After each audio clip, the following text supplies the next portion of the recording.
This is an irony. On the very day the mayor of this city has a delegation down on the border, they're persecuting people here to try to stop on the border. You gotta love New York. Steve Bannon, once Donald Trump's chief White House strategist, appeared in handcuffs today in a New York City courtroom where he pleaded not guilty to charges of defrauding thousands of Trump devotees as part of a fundraising scam that claimed to be a private effort to build Trump's wall across the southern border, which actually turned out to be a fundraiser for lifestyle money for the fundraisers. Manhattan District Attorney Alvin Bragg and New York Attorney General Letitia James announced the indictment earlier today. He and We Build the Wall are being charged for defrauding these donors out of more than $15 million and for laundering the proceeds to further advance and to conceal the fraud. The simple truth is that it is a crime to profit off the backs of donors by making false pretenses. In all, Bannon was indicted on 6 counts tied to money laundering, fraud, and conspiracy. Now, you may remember that Trump pardoned the alt-right former Breitbart editor on similar federal charges just hours before leaving the White House. But that won't help him this time. Pardons do not cover state charges. In a statement to NBC News, Bannon said, quote, "This is nothing more than a partisan political weaponization of the criminal justice system," despite the fact that the same exact prosecutor, Alvin Bragg, declined to prosecute Trump. This comes just 7 weeks after Bannon was convicted on 2 federal counts of contempt of Congress. Joining me now, Hugo Lowell, congressional reporter for The Guardian, and Charles Coleman, civil rights attorney and MSNBC legal analyst. Let's get to these charges first, Charles. Just explain very quickly for those who are concerned that there's double jeopardy involved, why him being charged with the same kind of fraud this second time is not that.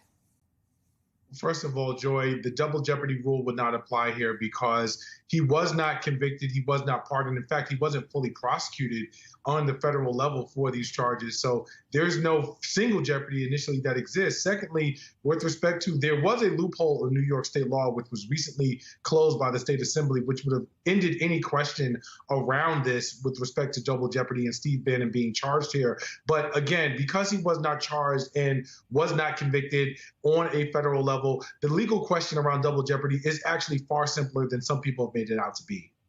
Yeah, and this is an interesting sort of development in that what he's charged with is not hurting the republic or fomenting, an insurrection. It's hurting Trump donors. I wonder, inside of Trump world, is he being supported or not? Because it was Trump's own people that he harmed. Well, that's an interesting question because if you think about it, like you said, these are all Trump supporters in New York City who actually sent him money. And so the question becomes, at a certain point, does it become better or worse for business for you to be sort of persecuted by a politicized media and politicized justice system that has been weaponized against all things Trump? I think that narrative holds to some degree, but when you start talking about defrauding actual Trump supporters, I'm not sure it goes so well. And so his sort of martyrdom that he's been leaning into this entire time may not play well with respect to this audience, because now you've defrauded your own people, so to speak. You've taken money and grifted from your own supporters. And the same question to you, Hugo.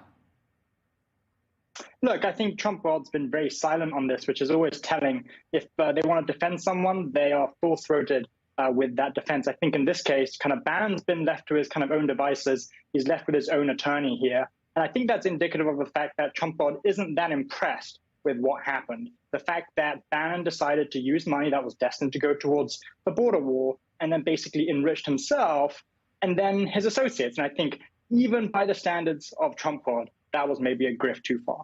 Yeah, and let's go on to this other big development that happened today, and that is, of course, that the Justice Department has now appealed this decision by, speaking of Trump world, Trump's the judge who seemed to be very much on Trump's side. So the Intelligence Committee's review, this is the appeal. The Intelligence Committee's review and assessment cannot be readily segregated from the Department of Justice and FBI activities in connection with the ongoing criminal investigation, and uncertainty regarding the bounds of the court order and its implications for the activities of the FBI has caused caused the intelligence community, in consultation with the DOJ, to pause temporarily this critically important work. Moreover, the government and the public are irreparably injured when a criminal investigation of matters involving risks to national security is enjoined. So the Department of Justice is trying to basically get this lawyer, this judge, to enjoin her own order and to pause it.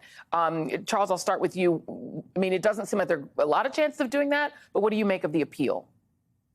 Well, Joy, when you are a private litigant, you are only concerned about the results. But however, when you are litigating in the interest of the public, you can be concerned about the results and the rationale. And I think that in this case, it's not just the results of the order that the DOJ was alarmed by. It was the rationale that they could not allow us to go forward and not challenge with respect to an appeal. And that rationale is laid out very clearly, I think, in a well-written appeal on behalf of the DOJ. They basically said, look, you have bifurcated this case into somehow separating the criminal aspect from the investigative aspect without any regard for the national security implications. You can't do that. Like, that is a big issue. And I think that they laid it out, not to mention that you have extended a level of discretion around executive privilege, which, number one, should not exist, and number two, there's no precedent for. And so I think the DOJ understood that they could probably live with the results in the large scheme of themes regarding a special master, in as much as the FBI has already gone through the documents. They know what's there.